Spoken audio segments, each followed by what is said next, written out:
Welcome back to the Brittany Hughes Show, everybody. So AOC, gift that keeps on giving. This is a woman, I don't know that I have ever seen anyone who so desperately needs attention as this woman. It plays right into a stereotype of 30-something females that I fall into that demographic too, and maybe that's why I find this so personally offensive, this idea that you will shriek and you will lie and you will act all kinds of fool to call attention to yourself, because that's exactly what this woman lives for. Let's just be honest. This really, for her, I do think she's a far left radical.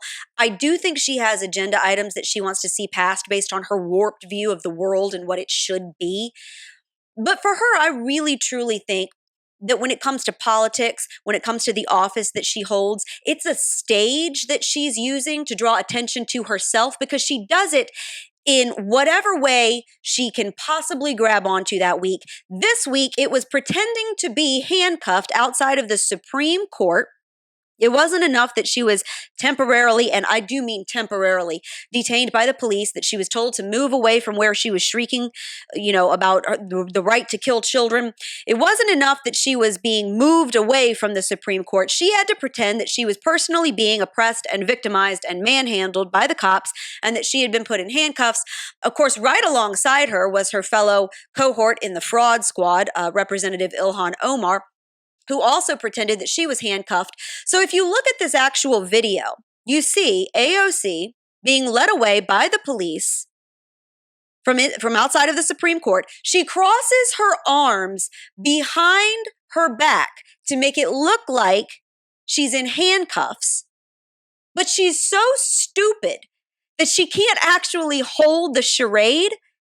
She completely forgets when she goes to motion to the crowd and wave to them and hold up her fist in a power salute, and then goes back to crossing her wrists again as though these are magical invisible handcuffs that just kind of come and go whenever she needs them. Ilhan Omar, if you can believe it, actually did something even more dumb. She did the same thing where she crossed her arms behind her back, and she didn't even have a police officer leading her. She's walking away of her own volition. It's the most obvious and ridiculous stunt right there in broad daylight where everybody can see. So if you need a little backstory about this, a group of protesters had shown up in front of the Supreme Court like they've been doing for the past several weeks and screaming about the nationalized right to kill children and how they want this to be codified. They want it to be the law of the land that you can murder for convenience a baby at any point through pregnancy all the way up through 9 months. That's what these people are fighting for. And that's what AOC and Ilhan Omar and several other members of Congress were out there screaming about. But unfortunately for these protesters, they were doing exactly what they were planning on doing, which was blocking traffic in front of the Supreme Court. You can't do that. So the cops had asked them to move. And of course, members of Congress, including some other protesters, declined because they wanted this, right? They wanted this stunt. They wanted to be moved away by police so that they could say that they had been arrested fighting for women's rights. So what happened was the cops literally just moved them over to a small cordoned off area. They were given bottles of water. It was like the lamest arrest in the history of ever. By the way, whenever you see stuff like this, I've covered Washington, D.C. for years now. Whenever you see stuff like this, I can tell you from having been there, all of these arrests are staged. All of these arrests, they're always staged. And Congress members will show up to these things on purpose in order to get arrested so that they can tweet that they've been arrested. But it's not a real arrest. Nobody's booked in jail. Nobody's got a mugshot taken. Nobody's charged with anything. They're literally moved aside. They're told you can't block traffic. The Congress members say, all right. And then they end up going back to their cushy office buildings and carrying on with the rest of their day, stunt having been pulled off. If you notice, by the way, AOC and Ilhan Omar are two of the only people in the whole entire crowd that are there in long sleeves. It was in the 90s that day. Blazing sun, heat of the afternoon, and these two women are in long sleeves. If you look at the pictures of AOC, she's actually in high heels. I can guarantee you they did not show up an hour and a half before and actually participate in these protests only to get arrested. They showed up about 2 minutes before this happened with the express intent of getting arrested. And I have to believe The fact that both of these women did this little handcuff stunt, you can't tell me that that wasn't orchestrated between the two of them beforehand. You cannot tell me that both of them just got the same idea at the same time that they were going to fake being cuffed while they were being led away. No way. This was a stunt from the get-go. Not just a stunt to be arrested, but a stunt to pretend that they were handcuffed. My assumption here is that they were hoping that they would actually be handcuffed, and when that didn't happen, they kind of had to fake it. What's so disheartening, though, again, not at all surprising. I'm not saying that I'm shocked. As a matter of fact, part of what's so disheartening is the fact that I'm not shocked at this point. The media bought into this hook, line, and sinker, didn't even bother to do their due diligence and actually check on whether or not handcuffs were used or any charges actually filed. No, they immediately rushed to report AOC and Ilhan Omar, other members of Congress, handcuffed outside the Supreme Court and arrested by Capitol Police. Here's Esme Murphy. She's a reporter and an anchor with WCCO. It's a local CBS affiliate out of Minneapolis. Staff confirms this is video of Representative Ilhan Omar under arrest and in handcuffs. She and other female members were arrested in a protest supporting abortion rights in front of the Supreme Court today. No, they weren't. And she wasn't in handcuffs. If you look at the actual video that Murphy herself tweeted out, you can see Ilhan Omar, again, not even being led away by a cop, walking away of her own volition, arms crossed behind her back. At the very end of the video, she raises her hand in a salute and a power fist, and then puts her hand back behind her back. That's the video that Murphy herself tweeted, proving her own allegations that Omar was in handcuffs, proving that wrong, even after being called out repeatedly in the comments on Twitter. This tweet remains up as though it's true. Murphy never bothered to correct the record. She is continuing to report that as though this is fact, and the social media platform that is supposedly so concerned with fake news is allowing it to stand even though it's not true at all. Here's Axios congressional reporter Andrew Solander. Multiple members of Congress, including AOC, being arrested by Capitol Police for blocking traffic outside the Supreme Court in abortion rights demonstration. That was retweeted by AOC. It includes photos of AOC standing there completely not in handcuffs at all. It is intentionally deceptive. And again, it is still allowed to stand on Twitter. Here's ABC's tweet. Of course, they didn't bother to share photos of video showing that AOC wasn't in handcuffs. Instead, they simply shared photos that are deceptively angled to make it look as though AOC is actually being cuffed. Again, no mention by ABC in their tweet whatsoever that handcuffs weren't actually being used. The media bought this line, and even when they knew it wasn't true, they ran with it because that was the whole point. That was the whole entire stunt. They would eat a dog turd out of this woman's hand if she offered it to them. And so the American people end up being lied to by their own lawmakers and by the media. Now, this is the same exact AOC, by the way, because this is so far down the line in her history of doing this nonsense. This is the same exact congresswoman who, if you recall back after January 6th, again, had to insert herself into the middle of a story that had nothing at all to do with her because all she wants is the attention. It has to be all about her all the time. I don't know what daddy issues she's got going on, but clearly some counselor or therapist needs to get a hold of this girl and ask her why she is constantly needing everybody to look at her. If you recall, same AOC who faked being targeted in the January 6th riots at the Capitol, saying that she was cowering in her office and she feared being raped again because she says that she was raped at some point in her life. Again, has never been able to actually offer proof or any validity to that. No details whatsoever, just said that she was. So we have to all believe that she is, because again, believe all women. Said that she was afraid of being raped by January 6th protesters and she was barricaded inside of her office in fear for her life and her safety, even though she wasn't even in the same building that the protesters were in at the time. But it's got to be all about her. All the attention has to be on her. And she will lie.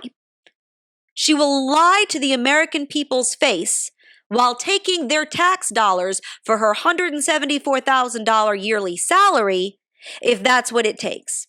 Now, here's why I think this is so important to point out. I used to be a little bit more in the camp of those who say it's not really worth talking about AOC. She's a very junior member of Congress. If you look at what she's actually been able to accomplish in Congress, it's really not that much. She's radical, and I think she is indicative of where the left wants to go ultimately with her far left policies, but she's currently still radical enough that even the left doesn't really embrace her as sort of their spokesperson. I think a growing faction of them does, so I do think that that's important. But when it comes to actual leadership in the Democratic Party, they don't even really seem to like AOC all that much. And so when you look at what she's actually been able to accomplish, other than just viral sound bites and being an idiot, really it hasn't been all that much. And so part of me wants to say it's not really worth giving her the time of day, particularly given that this is what she wants so bad. But see, I think that things like this, and the deception that we just saw this past week, and the media's open willingness to play into it, is not only problematic when dealing with her in particular, and her sort of penchant for this.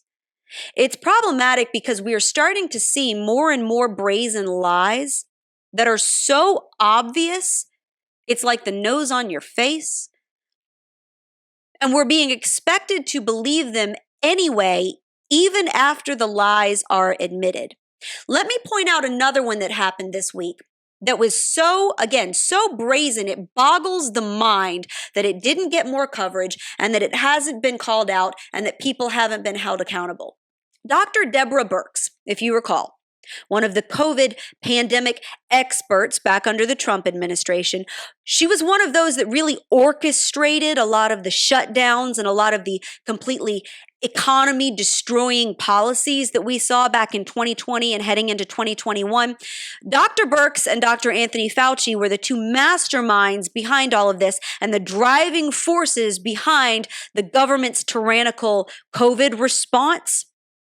Well, naturally, as these bureaucrats tend to do, after raking in all of her money throughout the pandemic, now she's written a book about it, a self-laudatory book about how fantastic she was at handling the pandemic that should have killed us all and didn't, because she and Fauci were really watching out for all of us who couldn't watch out for ourselves. And in this new book, Birx admits to lying to the American people and to the Trump administration to get what she wanted throughout the pandemic, and she admits it freely in her own words. I want to go through some of the lies that she has admitted to openly. Again, her words, her own book. I'm not going to misquote anything here. I'm going to read exactly what she said. In her book, Birx admits that she cherry-picked data after she said that she could not find the domestic numbers that she was looking for to back up a plan that she had already decided needed to be implemented. She said that in the early days of the pandemic, she wanted to put together a team that she could, quote, trust to look at the numbers and to provide unvarnished analysis free from a hidden or political agenda. There would be no groupthink within my inner circle. Sounds good, right? No political agenda. We just wanted to look at the data. We just wanted to look at the numbers, read what it said, and do what was best for the people based on the data alone, not looking at politics, no bias whatsoever. Sure. Because right after that, she realized, quote, the CDC didn't have the demographic data I was looking for. Worse, the data it did have would never help paint an accurate picture of this pandemic outbreak. So the data wasn't saying what she wanted it to say. In the early days of the pandemic, all of the policies that she had already decided needed to be implemented were not backed up by the science and were not backed up by the numbers. So she went looking for it elsewhere. She started cherry picking data from other countries, including Italy, South Korea, and China, because we all know how reliable that data was coming out of the communists. And she started feeding that to the Trump administration as data used to back up the policies that she was recommending. She admits that she intentionally rearranged and, quote, hid data from the Trump administration in her weekly reports. So these are reports that she would send to Vice President Mike Pence's chief of staff, Mark Short. And he would send them back because the CDC and the health experts and the administration were coming up with basically the reports that they were going to feed to the American people as reasons why they were implementing certain policies. Here's what she writes in her book. Week by week, Mark's office began providing line-by-line edits to the reports that she would send them. After the heavily edited documents were returned to me, I would reinsert what they had objected to, but place it in those different locations. I'd also reorder and restructure the bullet points so the most salient, the points the administration objected to the most, no longer fell at the start of the bullet points.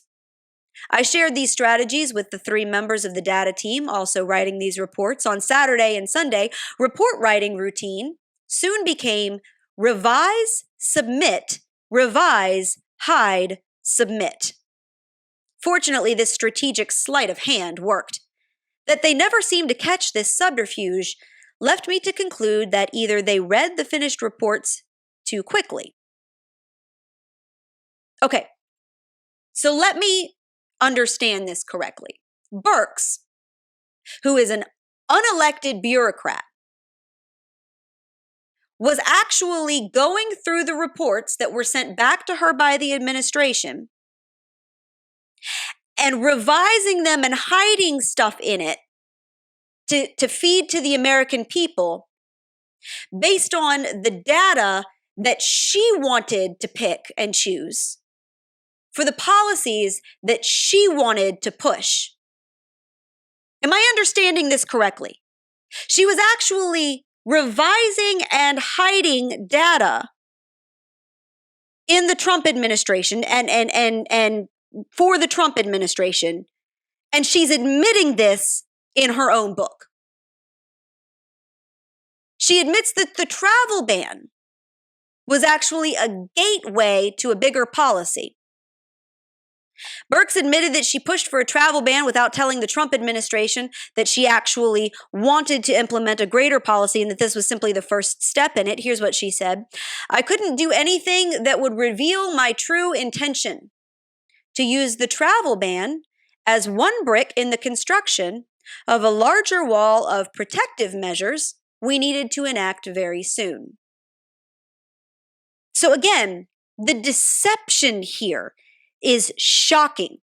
This is an unelected bureaucrat who took it upon herself to cherry pick data from multiple countries, by the way,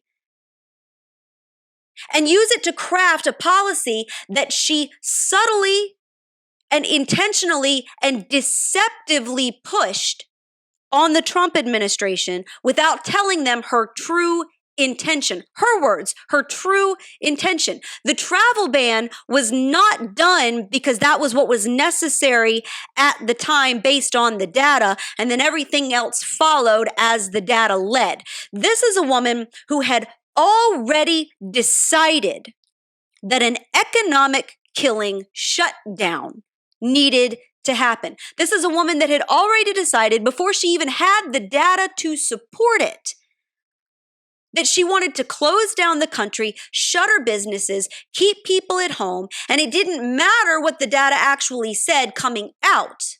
She wanted to try to read the tea leaves and implement all of this, and she knew she wasn't going to get it past a Trump administration that actually cared about people's jobs and livelihoods and understood that the pandemic isn't the only thing that can kill people or do damage to someone's family. She knew that she was never going to get this past a president that actually cared about people's lives beyond a bad flu bug.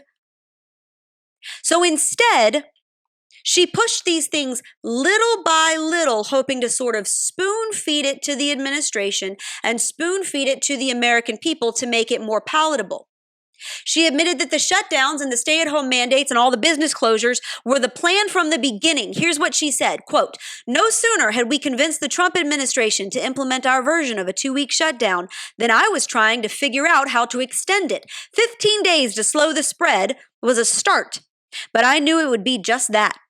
I didn't have the numbers in front of me yet to make the case for extending it longer, but I had 2 weeks to get them." Do you guys remember that? I remember that clear as a bell. I remember that day sitting on my couch watching that press conference when 15 days to slow the spread came out as the Trump administration's mantra. 15 days to slow the spread. It's been widely mocked in the couple of years since then because we look back and we go, oh yeah, 15 years or 15 days to slow the spread.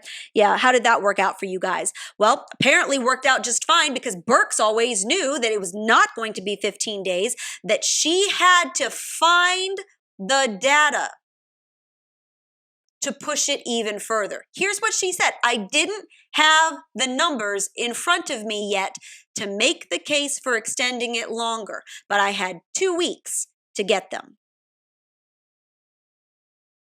This was never based on the data. This was never based on numbers. This was a charade from the beginning, like AOC walking around with fake handcuffs. This was a smokescreen to try to pass this off little by little to the American people so that at a certain point we had gone too far down the rabbit hole to turn back. And this haint knew this from the beginning. This was her plan. Ultimately, she writes, cross-household gatherings needed to be stopped entirely. Households isolated from other households to prevent further spread. Limiting gatherings to 10 has been a first step and was consistent with my spoonful of sugar approach. She had already decided before she even had the numbers that she didn't want us getting together with each other. She had already determined, without even having the data, what was best for us, fully grown American adults who can make our own healthcare decisions. And this woman had already decided what we were going to do. She hadn't told us yet. She hadn't told the Trump administration yet. But she had already made up her mind. She also admitted, and this is a real kicker here, she admitted that she never saw vaccines as a way to prevent infection or transmission. That was never the goal of vaccines. Do you remember back in the beginning of the vaccines, we were all told if you get vaccination, you're not going to get COVID. It wasn't just that you're not going to get really sick from COVID or you're not going to be hospitalized from COVID. We were told, get this vaccine, you're not going to get COVID, and you're not going to be able to give it to anybody else. This is going to stop the spread in its tracks. Apparently, Birx never thought that. She said in her book that apparently she had questions about its efficacy as early as 2020. As early as July, in my role as a board member for Operation Warp Speed, I had adamantly stated that it needed to be made clear to the American people that vaccines would not end the threat the SARS-CoV-2 virus posed globally. It would take at least 2 years to get the world immunized. Also, reports from around the world were beginning to show that prior natural infection was not preventing reinfection. The evidence was yet to be fully realized. We didn't know the durability of protection from either infection or severe disease with either natural infection or from vaccines. The vaccines being studied were to protect against severe disease, hospitalization, and death. Now, here's why this is so important. If it had come out in the beginning that vaccines kept you from getting severely ill or being hospitalized or dying, it would have been an admission that vaccines don't keep you from getting COVID and they don't stop you from giving COVID to somebody else. They may protect you against becoming very, very ill. So it is your decision whether or not to get the vaccine based on whether or not you want to risk getting very sick and landing in the hospital or dying. That would have completely flown in the face of government mandates that forced people to get the vaccine, or local ordinances that said you can't come into this establishment, you can't show your face in public without getting vaccinated. That's the difference. It was pushed on us in the beginning that vaccines stopped the transmission because that was then used to make the claim that you had to be vaccinated to go out in public, or else you risked spreading the vaccine or spreading the virus to people that couldn't get vaccinated, like immunocompromised people or very, very small children, or people that, you know, the small categories of people that couldn't voluntarily be vaccinated. That was the whole reason for the mandatory vaccine push. Birx knew that that wasn't the case as early as 2020. She could have come out and said, there's no reason to mandate these vaccines, considering the fact that even people that get them can still catch COVID and spread it. It's not doing anything to prevent the transmission just because you're vaccinated. Because that's clearly what she thought. She knew that the vaccine was only going to help prevent, at best, against severe disease, hospitalization, and death. But that wasn't the mantra. That wasn't the claim that was fed to the American people. We were lied to. This is a woman that has already admitted to Jim Jordan in a hearing before Congress a couple of weeks ago. She could not say whether the government had outright lied about the efficacy of vaccines to prevent transmission. Here's that clip. Mr. Chairman, Dr. Birx, why should Americans believe anything the government says about COVID? I mean, last summer, President Biden said this, quote, "You're not going to get COVID if you have these vaccinations. If you're vaccinated, you're not going to be hospitalized. You're not going to be in the ICU." Dr. Birx, can vaccinated people get COVID? Yes. Have vaccinated people been hospitalized with COVID? Yes. And according to your testimony, it wasn't just President Biden who said things that were not accurate and were not true. In your testimony that you provided the committee, you said beginning in 2021, so beginning in the Biden administration, again, these are your words, agencies provided muddled and contradicting information or partial information that implied we knew something we didn't, which they later had to correct, which accelerated the loss of respect and trust in the federal government. So I'll come back to maybe my original question. Why should we believe anything the government tells us about COVID? Well, that's why, to be honest, that's why I wrote the book, and that's why I believe that this is a moment in time where we can increase accountability and transparency and provide that data and information in real time to the American people so they are empowered with the knowledge that they need to protect themselves and their families. We knew early on in January of 2021 and late December of 2020 that reinfection was occurring after natural infection. Once you see that, and I want to make it clear to you all and to anyone that is listening, this is not measles, mumps, and rubella. Those vaccines produce long-term immunity and can create herd immunity. So I just want to interrupt for a second, Dr. Birx. You said something important. You said in early 2021, January 2021, you knew that people who had been vaccinated could be reinfected. I knew that people who were naturally infected were getting reinfected, and that was quite evident from South Africa, and I've included it in my slides. But I think the reason I knew that is South Africa did a remarkably good job in measuring baseline antibody with their first surge. And so they knew 50, 60, 70% of some of their population had been infected. Well, here's what I'm concerned. And then were reinfected. Well, here's what I'm concerned with. Let me ask the question this way. When the government told the American people that people who had been vaccinated couldn't get it, were they guessing or were they lying? I don't know. All I know is there was evidence from the global pandemic that natural reinfection was occurring. And since the vaccine was based on natural immunity, you cannot make the conclusion that the vaccine will do better than natural infection, although it can often do slightly better. But I think that's, I mean, you're an expert. You were on the task force. You were part of this effort when you were in the previous administration. And you're saying in this administration that you can't rule out the fact that our government was lying to us when they told us the vaccinated could not get the virus. I don't know about their discussions that they had in the task force. So I can't tell you that. I can tell you as a family member who had individuals that were susceptible, of course we got everybody vaccinated, but we still use layered protection during surges because I knew potentially the vaccine immunity would wane like natural immunity waned. And there was evidence that every 4 months reinfection was occurring in South Africa. Wow. When the government told us that the vaccinated couldn't transmit it, was that a lie or was that a guess? Or is it the same answer?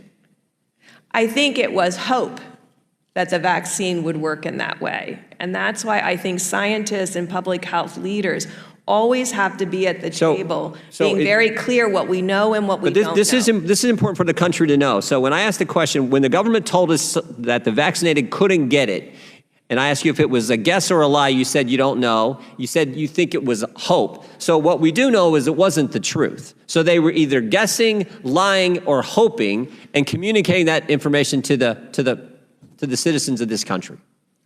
I think they were hoping, but you should know in those original phase 3 trials that were done in this country that we only measured for symptomatic disease. So we weren't proactively testing everybody in those trials to see if they got infected with mild or asymptomatic disease. And so people had to present within the clinical trial. We never had the data that it was going to protect against asymptomatic infection. I'm just struck with the irony. We got government agencies guessing, hoping, or lying with the information they're presenting to the American people. And this is the same administration that wants to set up the Disinformation Governance Board and wants to talk about misinformation. And they're the biggest purveyors of misinformation, false information, hopeful information, but not accurate and true information. So she admits in her book to deceptively orchestrating this entire thing. She admits in her book to spoon-feeding Americans the data that she felt like they needed in order to do what she had already decided they had to do in the first place. She admits to editing reports that were given to the Trump administration and fed to the American people to prioritize what she wanted to put out there. She admits to cherry-picking data, much of which came from other countries because she didn't have the data herself in order to support the policies that, again, she had already decided needed to be implemented. She admits to all of this. She admits that she was never sure that the vaccine was actually going to stop the spread, that it was actually going to stop the infection and transmission of this virus, that at best it would only prevent against serious disease. She admits all of this, and then she can't tell a sitting member of Congress in front of the entire American people that the government didn't lie to them. She can't say that. You know why? Because she admits right there in her book that the government lied to them. This was a lie. If not the data itself, if not the numbers itself, which did end up being a lie, this is a woman that admitted that the COVID death data was wildly inflated with people that had died with COVID and not necessarily from COVID. There were outright lies that were given to the American people, but the biggest one of all that she admits is the lie through deception that all of this was being orchestrated and implemented based on ongoing data that was coming out at the time, that they kept changing things and revising things and implementing policies and safety measures based on the most current data. That is not true. This was a plan from the beginning, and she cherry-picked data along the way to support something that she had already decided was going to happen. And the media went with it. They're still going with it. They are still continuing to refuse to report the truth. These are bombshell admissions in a book that she wrote. And here's how the media is covering this book and her hearings before Congress. Here's Yahoo. Deborah Birx says Trump officials made her change COVID data sent to states. Well, first of all, I'm highly doubting that, considering the fact that she says that all of their reports she went back and changed anyway, and they were none the wiser. So I'm calling bullcrap on the idea that the Trump administration made her change anything, considering the fact that she has already admitted she was the one changing things for them. The Washington Post. Trump, swayed by dangerous ideas about coronavirus, Birx tells House panel. CNN. In new book, Birx describes how data failures, bureaucracy, and politics hindered COVID-19 response. The response, again, that she had already decided was going to be the response, and she just had to find the data that supported it along the way. So in the absence of truth, in the absence of media exposure of all of this, it set the stage and enabled these people to continue to push false data on the American people because, again, nobody was held accountable. None of this was exposed. It's been admitted in a book and it's still not being exposed. So that's why things like this continue to happen. I wrote just a couple of weeks ago that at a recent meeting of the CDC's Advisory on Immunization Practices group, the CDC actually displayed a graphic that claimed that 1,433 children had died from COVID between March of 2020 and April of 2022. That would make it the fourth leading cause of death for children under the age of 1. And this was used as a supposed reason to start vaccinating infants and toddlers. That big push a few weeks ago? Yeah, that one. This chart was promoted by the CDC at their meetings. It was touted by pro-vax experts, including former Planned Parenthood President Leanna Wen, as a case for vaccinating children under the age of 5. This is the information that was then fed to the American people to make parents absolutely terrified that your kids would die if they didn't get the COVID vaccine. So the graphic that they used, it actually came from a not yet peer-reviewed preprint of an analysis that was come up with by UK researchers. It used a National Center for Health Statistics database on COVID deaths. That's where they got that 1,433 number. It turns out that the graphic wasn't actually accurate at all, by the way, not by a long shot. So first of all, the data shows that while the National Center for Health Statistics database does report that 1,433 children, U.S. babies, were determined to have died with COVID between March of 2020 and April of 2022, the CDC's Wonder database shows that only 1,088 died from COVID. That's a 24% difference. Again, we're talking about the difference that the CDC has never wanted to acknowledge between dying with COVID and dying from COVID. Massive difference. Even more than that, a closer look at this graphic shows that the CDC used more than 2 years of COVID data, the 26-month span between March of 2020 and April 30th of 2022, and compared it to just 1 year of data for all other causes of death. So that completely blew the COVID mortality statistics wildly out of proportion. You're comparing 2 years of COVID data to 1 year of death data from all other causes and saying that those two are the same thing. Clearly, they're not the same thing. When you correct these two factors, both the dying with COVID versus dying from COVID statistic and the 1 year versus 2 year statistic, when you correct both of those things, it turns out that COVID is actually the 9th leading cause of death for babies under a year old. It ranks after perinatal conditions, congenital malformations or deformations, accidents, assault, diseases of the heart, malignant neoplasms, murder, and influenza and pneumonia. Basically, your baby is more likely to die of just about anything else than they are from COVID. But the CDC didn't want to say that because then there's no reason to vaccinate babies. So they had to cherry pick data. They had to use a graphic that hadn't been peer reviewed, that was full of statistical errors, They had to twist the numbers to make the threat seem much bigger than it actually was, just like Birx was doing by cherry-picking data to push a narrative that she had already formed in her mind that she was going to shove down the Trump administration and down the American people's throats. And quite frankly, the one thing I will say is I am incredibly disappointed in the Trump administration for going along with this. Say what you want.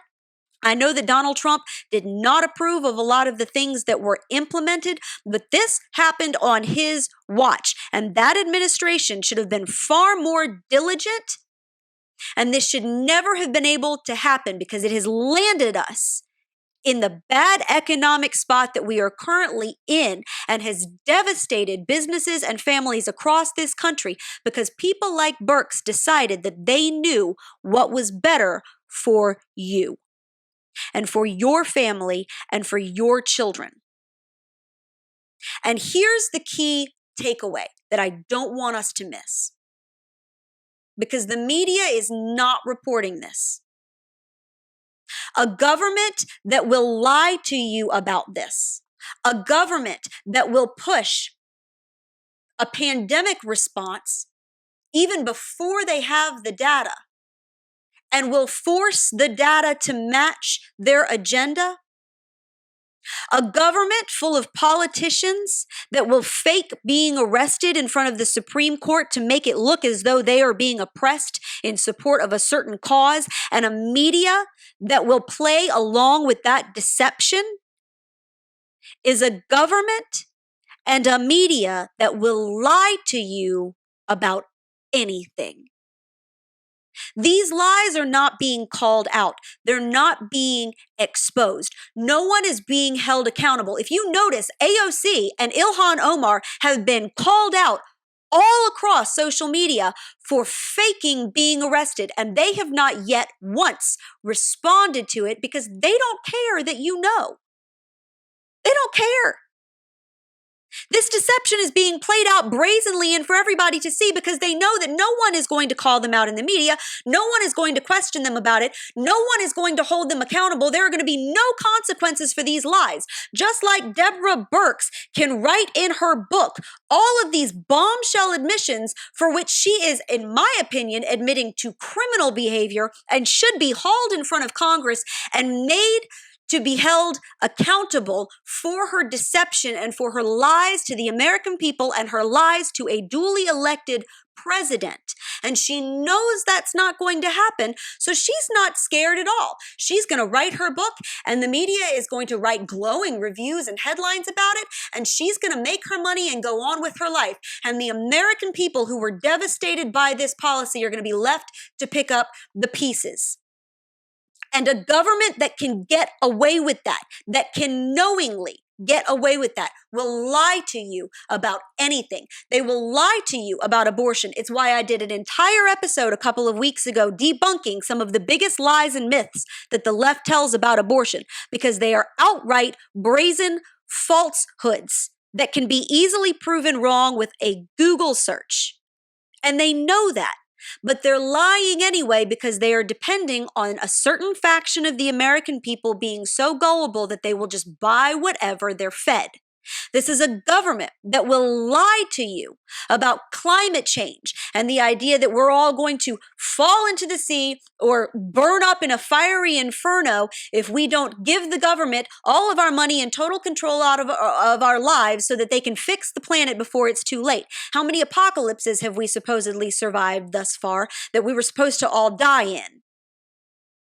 And you notice the one thing that all of these lies have in common, whether it's abortion or climate change, whether it's being arrested for fighting for women's rights, whether it's COVID and the pandemic and we're all going to die from a virus, you notice that all of these lies and all of these narratives and all of these deceptions are meant to push fear. They are meant to instill terror in you and to make you afraid of something, afraid of a flu bug, afraid of dying in some back alley because you can't get health care, afraid of dying from climate change, if we don't sacrifice ourselves to the same politicians that run around in gas-guzzling SUV motorcades and fly around on private jets and buy beachfront property that they're clearly not afraid is going to fall into the ocean, if we don't give them total control over our lives, we're all going to die. That's what they want you to believe. And they don't care if you catch them in a lie because they're just going to keep telling the lies, because all they have to do is get enough people to believe the lie. That's the goal. That's the goal. And again, I say a government and a media that lies that openly and doesn't even care about getting caught will lie to you about anything. Do not fall for it. And with that, I will see you guys back here next week. Make sure you go online and check out full episodes of The Brittany Hughes Show. We are on Instagram, Facebook, YouTube, and Rumble. You can also head over to iTunes, hit the subscribe button on The Brittany Hughes Show so that you don't ever miss an episode. You'll get an alert whenever we put out a new one. You can also find our podcasts on Amazon Music, Google Podcasts, Spotify, iHeartRadio, pretty much anywhere you get your podcasts. I will see you back here next Thursday. Have a fantastic rest of your week.